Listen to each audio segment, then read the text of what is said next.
Hey guys, how's it going? Hope you're doing well. My name is Crown, and today I'm going to read you some very interesting stories that I hope that you're gonna love. And now, without further ado, let's go!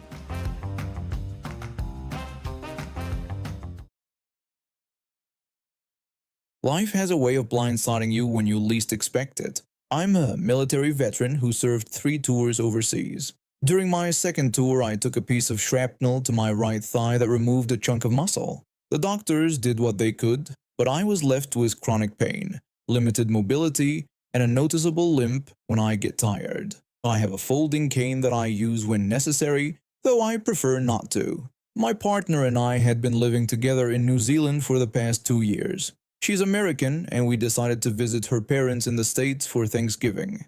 It was my first time meeting them, and everything went great.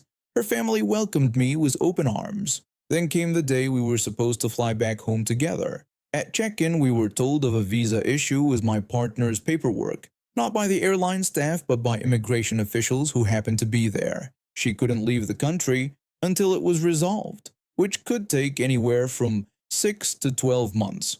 We had about 30 minutes to process this information, make emergency plans, and say goodbye. I'm not usually emotional, but this broke me. My partner is my rock, my support system, especially when my disability acts up. The thought of being separated for up to a year was devastating. I somehow made it through security, though I was such a mess that the Transportation Security Administration officers had to help guide me through while I tried to stop crying. I felt embarrassed, but I couldn't control it. When I reached the gate, my emotional state hadn't improved. The flight wasn't boarding for another 90 minutes, and the waiting area was packed. Every seat was taken, with some people even sitting on the floor. My leg was already throbbing from standing too long at security, and I knew I'd need to sit down soon. I spotted a row of seats near a family, a couple with 2 kids playing on the floor. The parents had placed bags on 2 adjacent seats, taking the entire row for themselves. I limped over, still wiping tears from my face. I politely asked the woman if I could sit in one of those seats. She bluntly refused, claiming her kids were sitting there. I looked down at her children who were playing on the floor, not using the seats at all. I apologized for the bother and hobbled away. I found a wall I could lean against and pulled out my folding cane. The pain was getting worse, and I knew standing for the next hour and a half wasn't an option. About 15 minutes passed. I noticed one of the airline staff at the gate desk kept looking over at me. She was a no-nonsense type who I'd seen earlier scolding people trying to board out of turn. She got up from her desk, went over to speak with the woman who had refused to give up a seat, then approached me. The airline staff member asked about my disability, explaining that the woman had claimed I didn't walk with a limp or use a cane until after she refused me the seat.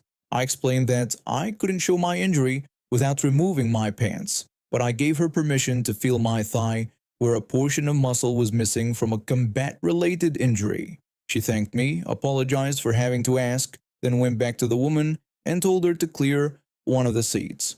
The woman removed her bags, and I was able to sit down. A few minutes later, the woman was visibly upset. She told her husband to wait there with the kids and walked off somewhere in the terminal. I just sat there, still wiping tears, trying to mind my own business. When she returned a few minutes later, she had airport security with her. 2 officers approached me and told me I needed to come with them, explaining that the woman had filed a complaint claiming I made threats against her children. I was stunned. I hadn't spoken a single word to the family since asking for the seat. The airline staff who had helped me earlier stepped in, telling the officers that the woman's claim was false. She explained that I had been sitting there the entire time, was upset when I arrived at the gate, and hadn't spoken to anyone except to ask for a seat. She added that the woman was just upset because she had to give up a seat she was using for her bags. The security officers looked skeptical, but the airline employee asked them to stay while she made a call. The guards agreed, and she went to the desk. When she returned, she was with what looked like a supervisor. The supervisor told the family that after reviewing the security footage, they were no longer welcome to fly with the airline and would not be traveling that evening. The woman protested, asking how they could do that since they had paid for their tickets. The supervisor explained that falsely accusing another passenger of threatening her children was a serious issue and against their policy. When the woman asked where they were supposed to go, the supervisor told her they would need to speak with another airline if they wished to travel that day, and that security would take them to the main terminal. The family was led away by the security officers, with the woman still protesting. I sat there feeling guilty for causing a scene, even though I knew I hadn't done anything wrong. Eventually, I pulled myself together. When it was time to board, I lined up and presented my ticket to the same airline employee who had helped me earlier. She recognized me as the gentleman who had been harassed and told me that while they couldn't upgrade my seat, they had decided to move me to a whole row by myself so I could be more comfortable. I thanked her. But when the plane started taxiing, all the emotions I've been trying to contain came rushing back. The reality of being separated from my partner for months hit me all over again, and I broke down. I pressed the airplane pillow against my face to muffle my sobs, not wanting to disturb the other passengers. A flight attendant noticed and came over, looking concerned.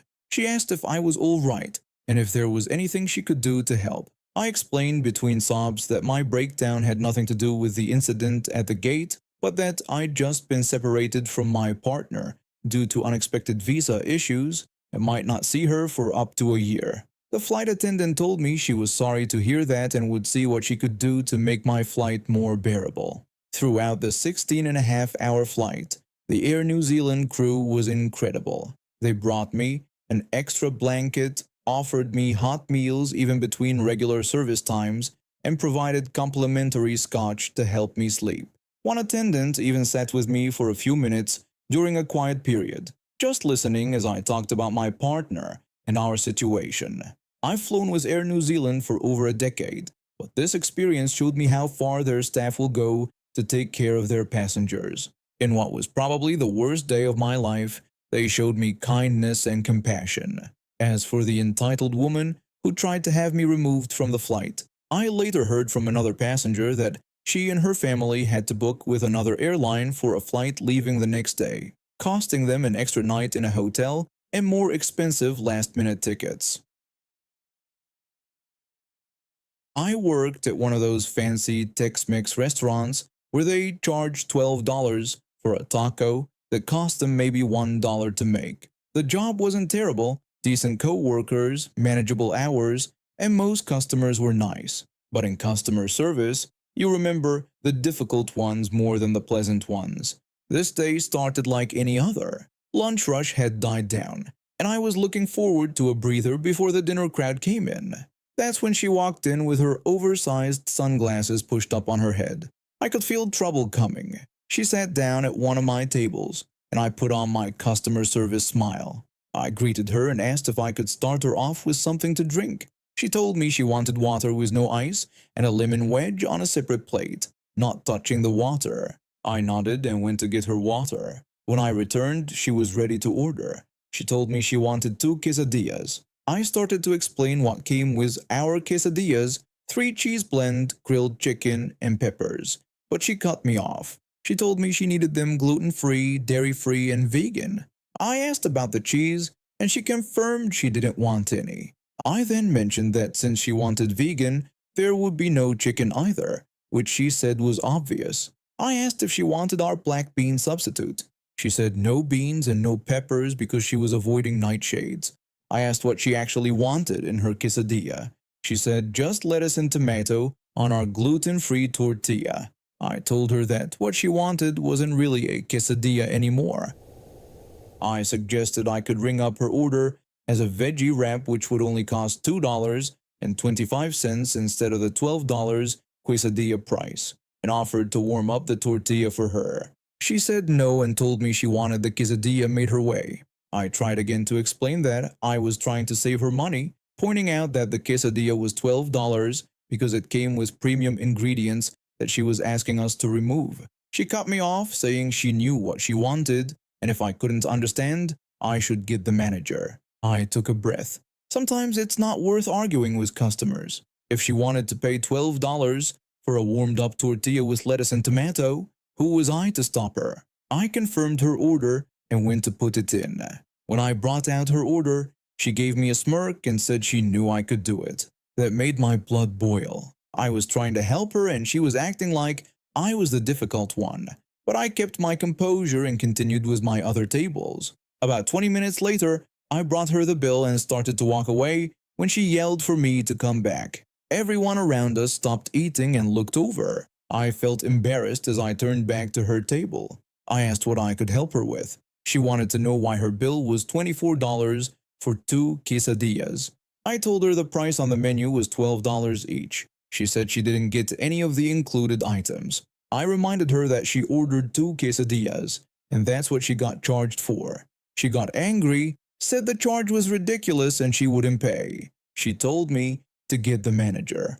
I found my manager, who had been watching from across the restaurant. He said he would handle it and followed me back to her table.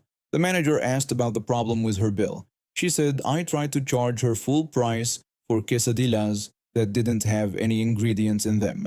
The manager told her that I had offered a cheaper option, but she asked for the quesadilla. She said it was just a tortilla with vegetables. The manager pointed out that this was why I had suggested the veggie wrap, but since she ordered from the quesadilla section, we charged accordingly. She realized she wasn't going to win.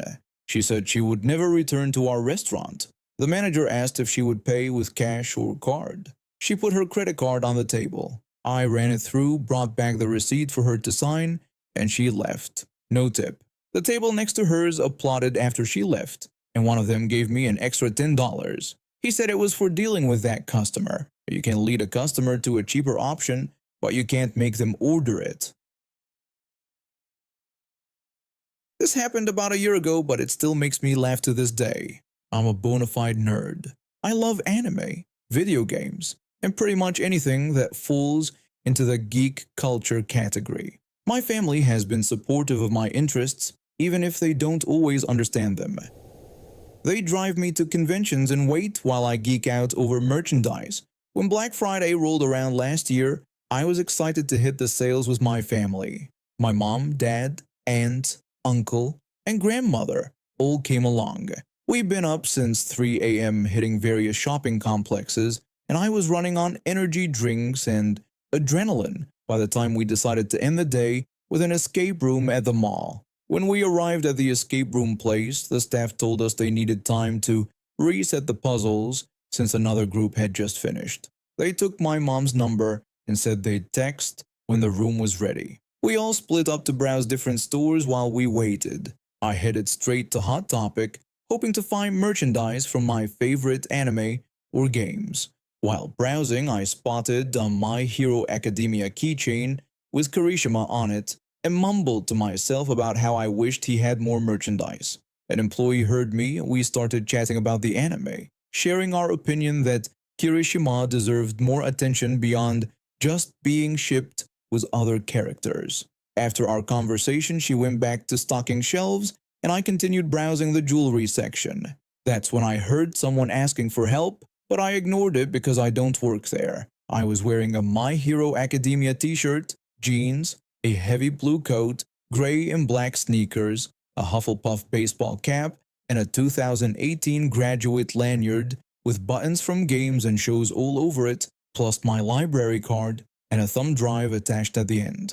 A woman grabbed my wrist, forcing me to look at her. I hate being grabbed by the wrist. It's almost the same as being slapped for me. I know how to escape a wrist grab, so I pulled away. Because she was pulling so hard, she fell backward and landed on her butt. Karen shouted at me, demanding to know what was wrong with me. I explained that I didn't like being grabbed by the wrist and that it was like being slapped to me. I added that she shouldn't grab people because she never knows how they might react. Karen blamed me for not helping her and complained about millennials these days. I told her I didn't work there and was just a nerd. Karen asked if I could help her find a specific Funko Pop figure. I told her that the Funko Pops were along the back wall, but I wasn't sure how they were organized. I suggested she look there or ask an actual employee at the counter or someone with a staff badge. She walked off to look for her pop figure. I finished browsing and headed to GameStop since my mom hadn't texted me yet.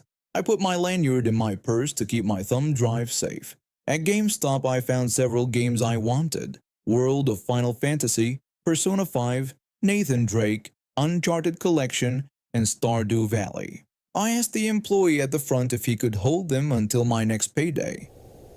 He warned me I wouldn't get the Black Friday prices, but I was okay with that since GameStop frequently has good sales. When I got a text from my mom saying our escape room was ready, I noticed some games left on the floor by customers. I decided to place them back on the shelf. That's when Karen spotted me again. She said this must be where I work, and she was looking for a PlayStation 4 game but had no idea where to look. I tried to explain that I didn't work here either and was just about to leave. Karen said I was lying because she had seen me putting games away. I explained that my dad used to work in retail, so I understood how hard it could be. I had just been putting the games back because it was a pet peeve of mine. I really didn't work there. Karen said I wasn't being nice but was stocking shelves. At this point, I was losing my patience. I slowly told her that I didn't work at GameStop or Hot Topic and was just a huge nerd. A GameStop employee came over and asked what the problem was. Karen said I was refusing to help her and lying about not working there. She said I worked there because she saw me putting games away and demanded to speak to the manager. The employee said I didn't work there and never had. He said I shopped there regularly and sometimes helped pick up misplaced items, but I wasn't an employee. Karen still didn't believe him and demanded to speak to his manager about both our behaviors. The employee agreed, and what happened next was cool. He walked 3 steps away, turned around, and came back. He said he was the manager and asked if Karen had a complaint about a customer being honest. Karen's mouth dropped open. Before she could speak, the employee pointed out that I wasn't wearing their uniform. He described the GameStop employee dress code. Slacks was either a company polo or t-shirt, and lanyards with staff badges.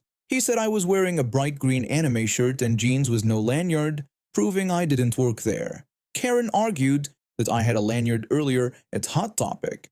I said I had taken it off to avoid being mistaken for an employee again. I used it to hold my keys, library card, and flash drive.